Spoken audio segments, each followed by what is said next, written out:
हरि ओम. अखंडमंडलाकारं व्याप्तं येन चराचरं तत्पदं दर्शितं येन तस्मै श्री गुरवे नमः. ओम. श्री भगवान वाच. उपजेते नाशे नाशले पुनरपि दिसे, हे घटिका यंत्र जैसे परिभ्रमेगा.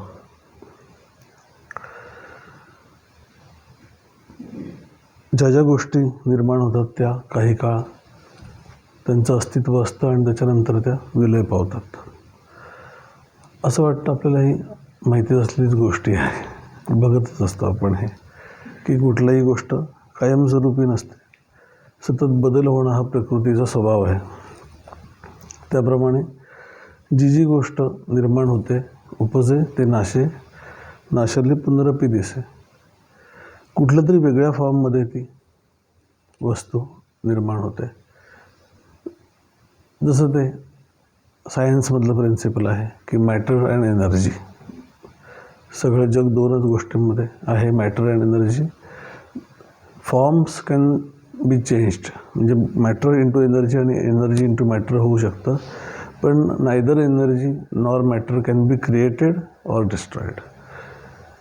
म्हणून त्याचं स्वरूप बदलणं गोष्टीचं, आणि काही काळ ते अव्यक्त असणं, अव्यक्तातून व्यक्तामध्ये येणं, व्यक्तामधून पुन्हा अव्यक्तामध्ये जाणं, ही सामान्य गोष्ट आहे असं भगवंत अर्जुनाला सांगतात. या सगळ्याचा प्रवाह अजून जो गीतेमधला महाभारताच्या कथेचा प्रवाह आहे तो अजून संपलेला नाही आहे. म्हणजे प्युअरली ज्ञानाचं बोलणं अजून चालू व्हायचं आहे. त्याच्यामध्ये एक अनुस्यूत असलेला गीतेच्या म्हणजे महाभारताच्या कथेचा प्रवाह आहे की आता मी लढणार नाही असं म्हणून अर्जुन बसला आहे. आणि बसल्यानंतर तो विनोबाने खूप सुंदर म्हटलं आहे की त्याला आपण करतोय हे चुकतोय हे त्याला माहिती आहे. कर्तव्यापासून आपण च्युत होतोय, म्हणजे बाजूला होतोय. हा मोह आहे आणि हा भगवंताला मान्य होणार नाही हेही त्याला माहिती आहे. म्हणून तो त्याला वेगवेगळे तर्क देतो. भावना तर आहेतच, बरोबर तर्क जोडतो. तर त्याला विनोबांनी असं म्हटलं आहे की जो शहाणा माणूस असतो त्याला नग्न कर्तव्यच्युती, म्हणजे ज्याला काही आधार नाही अशी कर्तव्यच्युती सहन होत नाही. म्हणून मग त्याला त्या कर्तव्यापासून बाजूला होणारा तो एका तत्त्वज्ञानाचं वस्त्र लेवतो, जस्टिफाय करत राहतो उगीच स्वतःला, आणि त्याची एक फिलॉसॉफी मांडतो.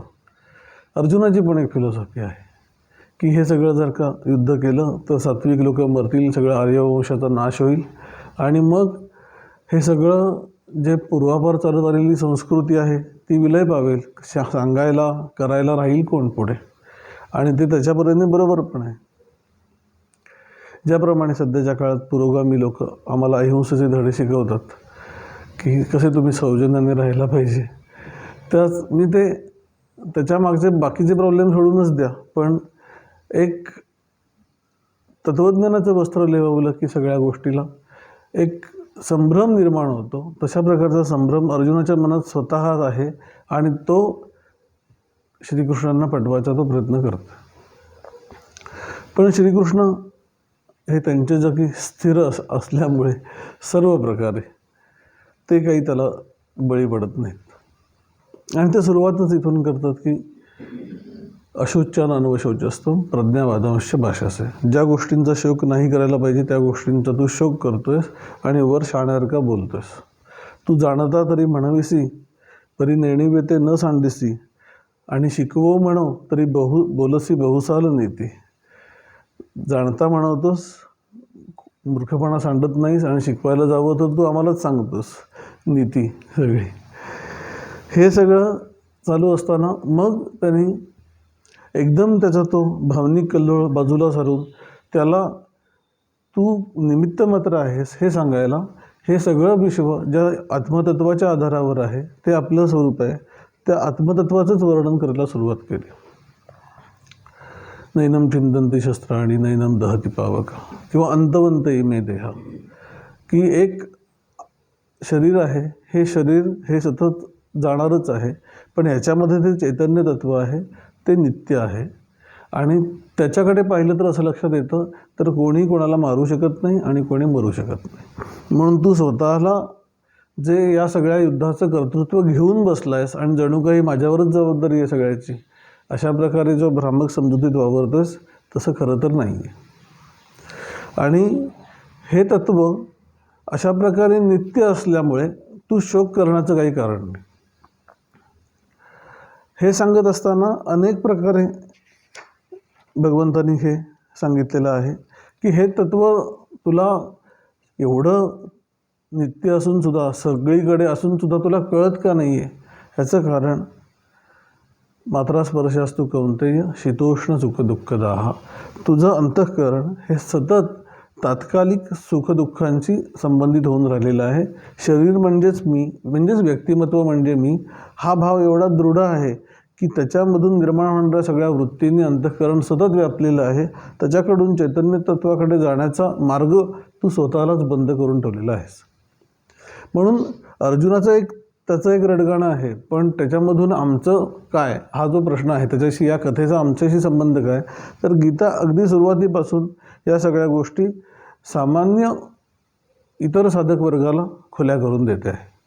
म्हणून अर्जुनाच्या जागी आम्ही स्वतःला बघत असताना अर्जुनाचं एक कर्तव्य कर्म आहे, ते तो करायला नाही म्हणतो आहे, त्याच्यासाठी एक मोहामध्ये तो आहे. हा सगळा भाग बरोबर आहे, पण अर्जुनाच्या निमित्ताने आम्हाला आमचं जे मुख्य जीवनाचं उद्दिष्ट म्हणून जे कर्तव्य कर्म प्राप्त आहे माणूस म्हणून जन्माला आल्यानंतर, त्याच्याकडे आम्ही पुरेसं लक्ष देत नाही आहोत. ह्याचं कारण शरीराला दिलेलं आणि शरीराच्या संबंधित असणाऱ्या गोष्टी, सुखदुःख अंतःकरणाच्या पातळीवर असणाऱ्या, याला दिलेलं अतिरिक्त महत्त्व. आणि त्याला कारण काय? इथं नेणावया ह्याची कारणं जे इंद्रिया अधीनपण, इंद्रियांच्या अधीन आहे सतत. आणि कधीही आम्हाला स्थिर राहायला जमत नाही, कारण इंद्रिय ज्याप्रमाणे सुखदुःखमध्ये त्यांना जे फेस होतात ते आमचंच आहे अशा प्रकारे आम्ही धरून बसलेलो आहोत. आणि त्यांनी इंद्रियांच्या साह्याने जे उपभोग अंतःकरणावर अनुकूल किंवा प्रतिकूल येतात, त्याच्यामधून अंतःकरण आकळलं म्हणजे व्यापलेलं आहे, जणू काही त्यांनी वश केलेलं आहे. आणि खरं तर हे कळत असतं की या विषयांमध्ये किंवा अनेक गोष्टींमध्ये रमून राहण्यात फार काही भरीव हातात येणार नाही आहे, तरी पण इंद्रियांची एकूण ओढ सोडवत नाही. तर पुढे ज्ञानेश्वर महाराजांनी असं म्हटलं आहे की ह्या सगळ्या गोष्टींमध्ये तू जे रमलायस, तर तुला हे कळतं आहे का की एकच गोष्ट तू किती वेळा आवडती म्हणून जरी का सेवन केलीस तरीसुद्धा ती तुला काय कायमस्वरूपी सुख देत नाही. या विषयांच्या ठाई एकनिष्ठता काही नाही, एकनिष्ठ नाही आहेत ते तुझ्याशी. म्हणजे काय? तर तीच गोष्ट, आता फॅन लावलेला आहे तर बरं वाटणं, हा म्हणजे वारा वगैरे आल्यानंतर, हे जर का त्याचं स्वरूप असेल तर उन्हाळ्यात आम्हाला बरं वाटतं, पण तोच वारा खूप थंडीच्या काळात त्याच शरीरावर पडला की जे नको वाटतं, केव्हा एकदा बंद करेन असं वाटतं.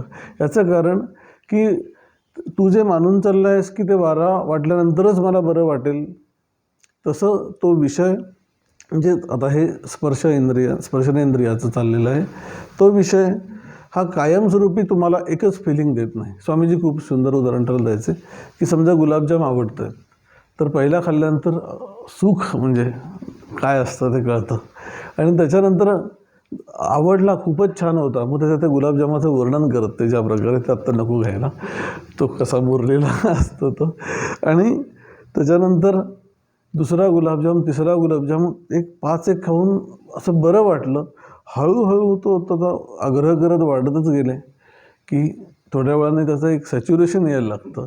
आणि प्रत्येकाचं एक लिमिट ठरलेलं असतं, म्हणजे मी काउंट नाही मेन्शन करत, पण त्या लिमिटनंतर आता एक जरी दिलं तर उलटी होईल अशा प्रकारचं स्वरूप येतं. आता गुलाबजाम तोच आहे, खाणारा मी तोच आहे, आवडतो पण आहे, तीच गोडी आहे, पण एकनिष्ठता नाही. म्हणून ह्यांच्या मागे लागलास तर दर थोड्या दिवसांनी काही ना काही प्रकारचे बदल हे याच्यामध्ये येतच राहतील. आणि नवीन नवीन नवीन उपभोग, ज्या उपभोगांमध्ये आम्ही पूर्वी रमत होतो त्याचं आता काही फारसं वाटत नाही. अजून उत्कट उपभोग अशा रीतीने शरीराचं सगळ्या कॅपॅसिटी ह्याच्यामध्ये वेस्ट होऊन जातील. नवीन नवीन गोष्टी घेणे, उपभोगणे आणि उपभोगण्यासाठी अरेंजमेंट करत बसणे, पुन्हा उपभोगणे, ह्या सायकलमध्ये राहत असताना भरीव काही हाताला लागणार नाही. म्हणून ते उपभोगू नये अशा प्रकारची टीका भगवंत करत नाही आहेत.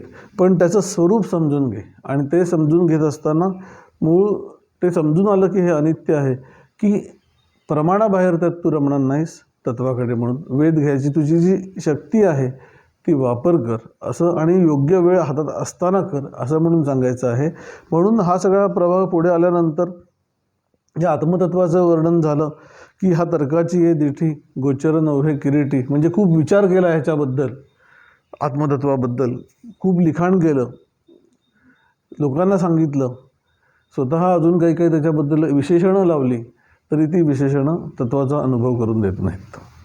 हा तर्काची ये दिठी गोचर नव्हे किरीटी, गोचर म्हणजे समजणं, गोचर नव्हे किरीटी, किरीटी हे अर्जुनाला म्हटलं आहे. किरीटी ध्यान याची ये भेटी उत्कंठा वाहे, ध्यान त्याच्या भेटीला उत्कंठा वाहतं. हा सदा दुर्लभ मना आपू नव्हे साधना, म्हणजे वेगवेगळे बाहेर कर्मकांड केली तरी समजून येत नाही. निस्सिमू हा अर्जुना पुरुषोत्तमो, अर्जुना ऐसा हा जाणावा, हा सकाळात्मको देखावा, तेणे मग सहजे शोकू आघवा हरिर तुझा. तू स्वतःच्या आतमध्ये तो बघण्याचा प्रयत्न कर आणि तो एकदा का जाणलास तर हा सगळ्या प्रकारचा शोक तू आपोआप सोडून देशील. असं सगळं सांगत असताना पण तो पाहणारा कसा असतो तर आश्चर्यवत पश्यती कश्चिदेन, कोणीतरी एखादा क्वचित आश्चर्यवत त्याला पाहतो. पाहण्याची पद्धत पण आश्चर्यवत आहे. ज्याप्रमाणे दृष्ट्याला म्हणजे डोळ्यांना सगळं दृश्य दिसतं तसं याला पाहता येत नाही. देखीजे न देखीजे, म्हणजे पाहतोय आणि पाहत नाही, म्हणजे आतमध्ये वेध घेतोय. डोळे बंद केलेले आहेत. पाहण्याची वृत्ती सुरुवातीला असते डोळे बंद केल्यानंतर, की आपण काहीतरी पाहतोय, स्वतःला पाहतोय, पाहण्याचा प्रयत्न करतोय. आणि ती करता करता बुद्धी ज्या वेळेला तिथे आत्मतत्वाचा म्हणजे मी आहे या जाणीवेचा वेध घ्यायला जाते, तेव्हा काही काळानंतर ती जाणीव स्पष्ट झाल्यानंतर आपण पाहतोय हा भाव निघून जातो. आपण केवळ आहोत हा भाव राहतो. त्या भावामध्ये राहताना हळूहळू तो मी आहे हा भाव तत्वाचा बोध करून देईल. आणि त्यावेळेला मी पाहतो पण आहे म्हणजे अनुभवतो आहे, पण अनुभवत नाही पण आहे, अशा प्रकारची एक अवस्था निर्माण होईल. देखीचे ना न देखीचे ऐसी जे दशा निपजे, तेची दर्शन माझे साचोकारे, तेच माझं दर्शन आहे असं पुढे भगवंतांनी सांगितलेलं आहे 18व्या अध्यायामध्ये. पण ते आश्चर्यवत पाहणं हे सगळं कळल्यानंतर पण अजून अर्जुन काही ऐकत नाही आहे. म्हणून पुन्हा एकदा तो महाभारताचा कथेचा प्रवाह येतो आणि त्याला ते असं सांगतात की तुझा एक स्वधर्म आहे आणि तो स्वधर्म असा आहे की तू ज्या प्रकारे तुझी पर्सनॅलिटी आजपर्यंत डेव्हलप झालेली आहे, क्षत्रिय म्हणून युद्ध करणं, अन्यायाविरुद्ध उभं राहणं, हे तू जीवनभर करत आला आहेस आणि ती प्रकृती तुला ते केल्याशिवाय चैन पडू देणार नाही. आणि म्हणून तू ते नाही केलंस तर तुला जे आत्ता वाटतंय की मी सगळ्यांतून सुटेन आणि एकटा रिकामा जाऊन शांत होईन, मुळीच होणार नाही. म्हणून प्रत्येकाने आपापली प्रकृती एक ज्ञानपर आपल्याला ओढ आहे, ही गोष्ट अगदी बरोबर असली, ज्ञानप्राप्ती करून घ्यावी ही पण आमची प्रकृती डेव्हलप झाली आहे म्हणूनच आम्हाला वाटतं कुठेतरी. म्हणून ते पण जरूर करायला पाहिजे. नाही केलं तर ध्यान केल्यानं नाही काही दिवस केलं की जे नको म्हणजे आपण काहीच करत नाही अशा प्रकारचं स्वतःबद्दल निगेटिव्ह फिलिंग येतं. ह्याचं कारण आमची प्रकृती जशी डेव्हलप झाली आहे म्हणून. त्याचप्रमाणे आम्ही ज्या कर्तव्यकर्मामध्ये आहोत ती कर्तव्यकर्म सोडून आम्ही आता सगळ्यात जमत नाही, आता वीट आला असं म्हणून ध्यानच करू, आता करू शकणार नाहीस. ती तुझी कल्पना आहे, 2 दिवस करून बघ कसं करता येतं का, तर मग कळेल की नाही अनेक गोष्टी खुणावत आहेत. जोपर्यंत ह्या गोष्टी पूर्ण रजोगुण शांत होत नाही योग्य कर्तव्यकर्म करून, तोपर्यंत काहीतरी भलतंच करायला जाऊ नये. आपलं कर्तव्यकर्म करतो आहे, ध्यान पण करतो आहे, उपासना पण करतो आहे, अशा रीतीने दोन्ही गोष्टी सांभाळून राहावं. आणि मग ते तत्व नित्य आहे हे कळून आल्यानंतर तुला हा सगळा शोक राहणार नाही. पण भगवंताने पुढे एक आता पुढचं लॉजिक असं त्याला अर्जुनाला दिलेलं आहे की समजा तुला असं वाटतं की या तत्वाकडे माझं लक्ष नाही आणि सगळं हे निर्माण होतं आहे आणि जातं आहे, असंच मला वाटतंय. मग तसं असलं तरी पण तू रडायचं काही कारण नाही, कारण हा प्रकृतीचा स्वभावच आहे. उपजते नाशे नाशले पुनरपि दिसे. त्यामुळे जी जी गोष्ट जातस्य ही ध्रुव मृत्यू, या श्लोकावरचं हे भाष्य आहे की जे जे काही जन्माला आलं ते जाणार आहे. जातस्य ही ध्रुव मृत्यू ध्रुवम जन्म मृतस्य च तस्माद अपरिहार्यर्थे. हे अपरिहार्य आहे की निर्माण झालेलं जाणार आणि झालेलं गेलेलं पुन्हा निर्माण होणार.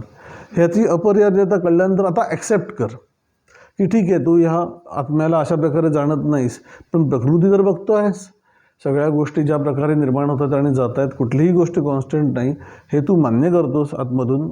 तर मग वर्तनामध्ये पण ते तसंच दिसू देत की हे अपरिहार्य आहे गोष्टी बदलणं. त्यामुळे गोष्टी होल्ड करून राहायचा अट्टहास करू नको, कारण ते राहणार नाही. तसं धरून राहणं म्हणजे तत्त्व न जाणलेलं आहे ही गोष्ट वेगळीच, पण व्यवहार दृष्टीने सुद्धा बघता गोष्टी बदलत आहेत हे ॲक्सेप्ट कर आणि त्याच्यामध्ये शोक करू नकोस. आणि उपजेते नाशे नाशले पुनरपि दिसे, हे घटिका यंत्र तैसे. ज्याप्रमाणे घड्याळ सतत फिरत आहे, काही गोष्टी स्थिर नाहीत, त्याप्रमाणे या एकूण प्रकृतीचा हा स्वभाव आहे.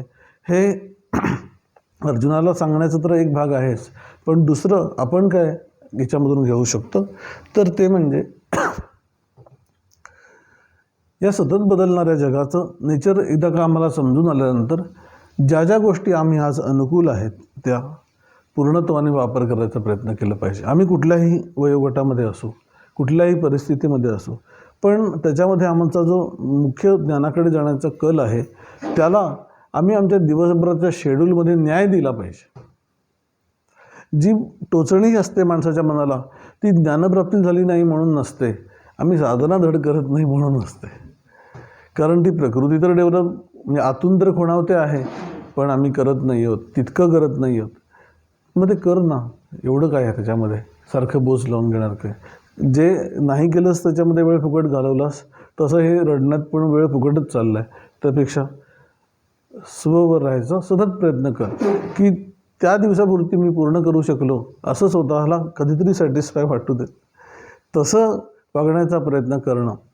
आणि हे संतांच्या वाङ्मयामध्ये पुन्हा पुन्हा आलेलं आहे. स्वामीजी जसं म्हणत असत की शक्तिबुद्धी आणि एकूण रिसोर्सेस या मर्यादित आहेत, आणि त्या मर्यादित आहेत असं म्हणत असताना आम्हाला ते कळत नाही. आम्ही बाय अँड बाय ते घेतो, हो मर्यादित आहेत, आम्हाला पण ॲक्सेप्टेड आहे.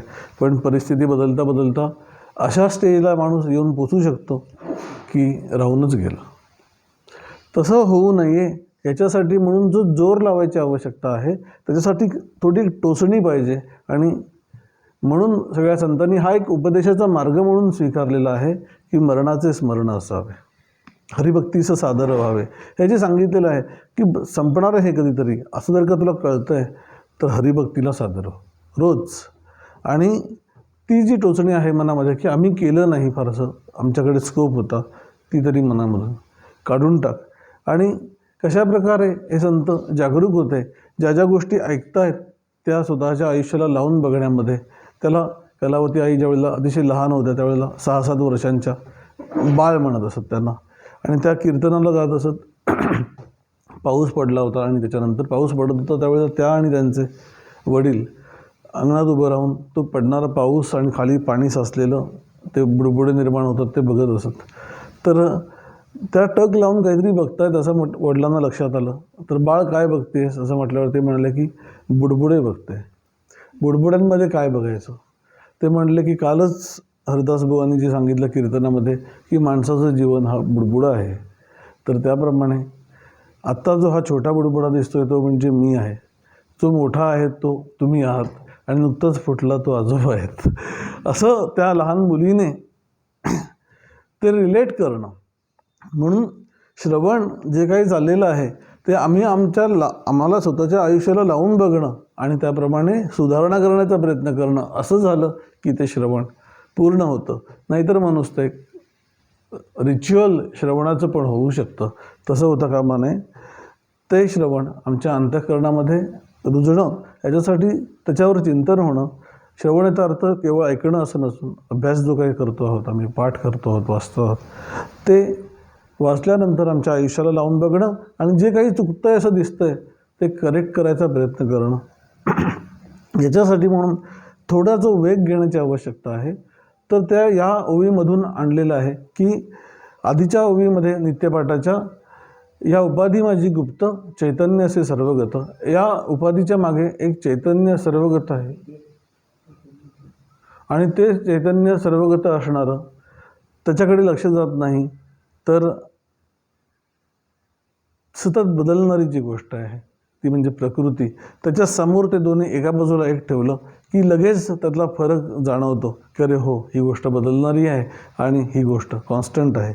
त्यामुळे कॉन्स्टंट जे आहे त्याच्याकडे आमच्याकडे बघायचं आहे, तत्वस्वरूपाकडे राहायचं आहे. म्हणून या ओव्या सलग आल्या आहेत. या उपाधी माझी गुप्त चैतन्याचे सर्वगत ते तत्त्वज्ञ संत स्वीकारिती. तत्त्वज्ञ संत त्या तत्वाचा स्वीकार करतात दरवेळेला व्यवहारात असताना पण.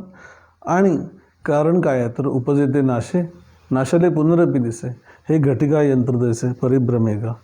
आणि ते प्रकृती सतत बदलते आहे, ती मात्र त्याच्यामध्ये रमून राहिलास तर फारसं काही हाताला लागणार नाही. त्याचं नाशवंत स्वरूप समजून घेऊन आता घाई कर, असं संत अनेक प्रकारे नको नको मना गुंतू माया जाळी, काळ आला जवळी ग्रासावया. काळाची उडी पडेल बा जेव्हा, सोडविना तेव्हा मायबाप, सोडविना राजा देशीचा चौधरी, आणिकही भली थोर थोर. तुकाराम महाराज. तुका म्हणे तुझं सोडविना कोणी, एका चक्रपाणी वाचून या. म्हणून थोडं आमच्यामध्ये जो साधनेचा स्पार्क आहे त्याला बूस्ट करण्यासाठी मूळ या ओवीचा भाव एक ह्या महाभारताच्या कथेच्या प्रवाहामध्ये, गीतेच्या प्रवाहामध्ये एक वेगळं सांगतो आहे. पण ज्यावेळेला आम्ही ही स्टँड अलोन ओवी बघतो आहोत तर त्यावेळेला महाभारताचा प्रवाह समजून घेणं, गीतेचा प्रवाह समजून घेणं आणि त्याचबरोबर आमच्या एकूण साधनेला कशा प्रकारे थोडं बूस्ट देण्यासाठी ही ओवी आम्हाला खुणावते आहे, अशा अनेक अर्थांनी आपण आज ही ओवीचा अर्थ परामर्श घ्यायचा प्रयत्न केला. पुढच्या वेळेला पुढची ओवी बघू. हरिओम तत्सत.